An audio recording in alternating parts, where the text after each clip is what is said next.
Hi எல்லாரும் வணக்கம். கவின்க்கு வந்து ஸ்கூலில் போய் ஷூ வாங்குறதுக்காக தான் காலையிலே கிளம்பி போயிட்டுருக்கோம். ஸோ ஷூவும் எப்படியோ ஒரு வழியாக வாங்கி முடிச்சிட்டோம். வாங்கி முடிச்சுட்டு அவன் வந்து அம்மா நான் விளையாடணும் அப்படின்னு சொன்னோடனே சரி ஓகே அப்படின்ட்டு கொஞ்சம் நேரம் விளையாட விட்டோம். ஸோ குழந்தைங்களுக்கு ஸ்கூல் திறந்து அதுக்குள்ளே லீவ் முடிஞ்சிருச்சு, அதுக்குள்ளே ஸ்கூல் திறக்கிறாங்களா அப்படின்னு தான் இருக்குது. ஸோ ஸ்கூலுக்கு என்னென்ன ரெடி பண்ணுறது, என்ன பண்ணுறது, நம்ம எத்தனை கிளாஸ் அனுப்பிச்சாலும் மறுபடியும் ஃபஸ்ட்லேருந்து ஆரம்பிக்கிற மாதிரி தான் இருக்குது.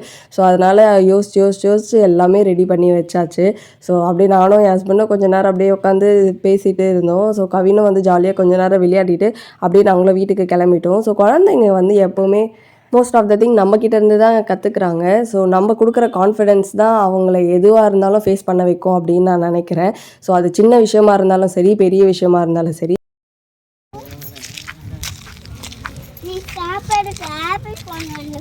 நம்ம இப்போ எங்கே போனாலுமே வந்து கண்டிப்பாக குழந்தைங்களுக்கு ஸ்நாக்ஸ் கொண்டு போயே ஆகணும். ஸோ அவருக்கு வந்து நான் ஸ்நாக்ஸ் கொண்டு வரல அப்படின்ட்டு கேட்டுட்டு இருந்தார். ஸோ நாங்கள் வீட்டுக்கு போகிற வழியில் நுங்கு வித்துட்டு இருந்தாங்க. அதை சீவி சாப்பிட்றது வந்து கவினுக்கு ரொம்பவே பிடிச்சிருக்கு. ஸோ அதனால் அவனுக்கும் அதை ஒன்று வாங்கிக்கிட்டு முட்டை வாங்கிக்கிட்டு போய் முட்டை பொரியல் செஞ்சோம். ஸோ புளிக்குழம்புக்கு முட்டை பொரியல் சாப்பிட்றது அவ்வளோ டேஸ்ட்டாக இருக்கும். எத்தனை பேருக்கு அந்த காம்பினேஷன் பிடிக்கும் அப்படிங்கிறத கண்டிப்பாக கமெண்ட் பண்ணுங்கள். உங்களுக்கு அந்த வீடியோ பிடிச்சிருக்குன்னு நினைக்கிறேன். நெக்ஸ்ட் வீடியோவில் பார்க்கலாம். பாய்.